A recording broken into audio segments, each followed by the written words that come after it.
সবাইকে আমন্ত্রণ জানাচ্ছি বিডি লাইভ 24 নিউজে।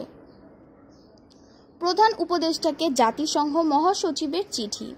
অন্তর্বর্তী সরকারের প্রধান উপদেষ্টা ডক্টর মোহাম্মদ ইউনূসকে চিঠি দিয়েছেন জাতিসংঘের মহাসচিব অন্তোনিও গুতেরেস।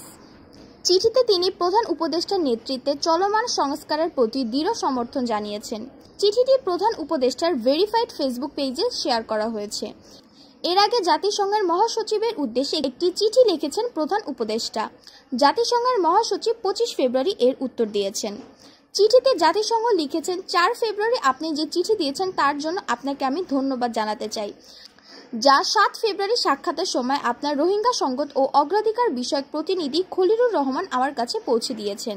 আমি বাংলাদেশের সঙ্গে জাতিসংঘের দৃঢ় সংহতি এবং আপনার নেতৃত্বে সংস্কার প্রক্রিয়ার প্রতি আমাদের সমর্থন পূর্ণ ব্যক্ত করতে চাই। অন্তোনিও গুতেরেস লিখেছেন, বাংলাদেশ ও ওই অঞ্চলের ওপর রোহিঙ্গা সংকটের প্রভাবের পাশাপাশি রাখাইন রাজ্যে ক্রমবর্ধমান মানবিক পরিস্থিতি সম্পর্কে আপনি ডক্টর মোহাম্মদ ইউনূস যে উদ্বেগ প্রকাশ করেছেন আমিও তার সঙ্গে একমত। রোহিঙ্গাদের আশ্রয় দেওয়ার জন্য বাংলাদেশের প্রতি আন্তর্জাতিক সম্প্রদায়ের সমর্থন আদায়ের কাজ অব্যাহত রাখবে জাতিসংঘ। মিয়ানমারের সংকট রাজনৈতিকভাবে সমাধানের লক্ষ্যে আঞ্চলিক সংস্থা দক্ষিণ পূর্ব এশিয়ার দেশগুলোর সংগঠন আসিয়ান এবং অন্যান্য অংশীদারদের সঙ্গে ঘনিষ্ঠভাবে কাজে অব্যাহত থাকবে। বিশেষ করে রাখাইনে রোহিঙ্গাদের নিরাপদ এবং স্বেচ্ছায় প্রত্যাবাসনের অনুকূল পরিস্থিতি তৈরি করা হবে।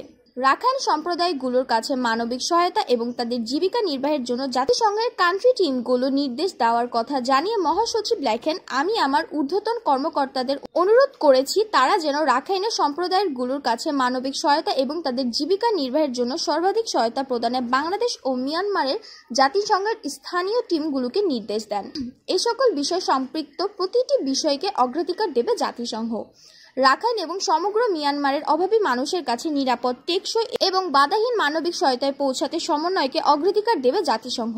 এই অগ্রাধিকারের মধ্যে মিয়ানমারের জন্য জরুরি ত্রাণ এবং আবাসিক ও মানবিক সমন্বয়কারী এই আইন অন্তর্ভুক্ত থাকবে।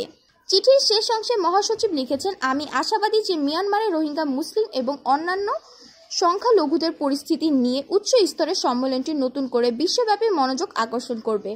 এর মাধ্যমে রোহিঙ্গা ও অন্যান্য সংখ্যালঘুদের জন্য বিস্তৃত সমাধান বিকাশে অবদানের সুযোগ তৈরি হবে। সদস্য দেশগুলোর সঙ্গে পরামর্শের পর জাতিসংঘ কিভাবে সর্বোত্তম পথে বিষয়টিকে সমর্থন করতে পারে তার জন্য সম্মেলনের ফলাফল পরিকল্পনার অপেক্ষা করছি। আগামী 13 মার্চ ঢাকা সফর করবেন জাতিসংঘের মহাসচিব। এই সফরের প্রধান উপদেষ্টার সঙ্গে সার্বিক বিষয় বিস্তারিত আলোচনার কথা জানিয়েছেন তিনি। চিঠিতে লিখেছেন, মার্চে পবিত্র রমজান মাসে আমরা আসন্ন বাংলাদেশ সফরে এই আলোচনা আরও এগিয়ে নেওয়ার জন্য আমি অধীর আগ্রহে অপেক্ষা করছি। এই প্রতিবেদনের তথ্য উপাত্ত সংগ্রহ করা হয়েছে ঢাকা পোস্ট নামক সাইট থেকে।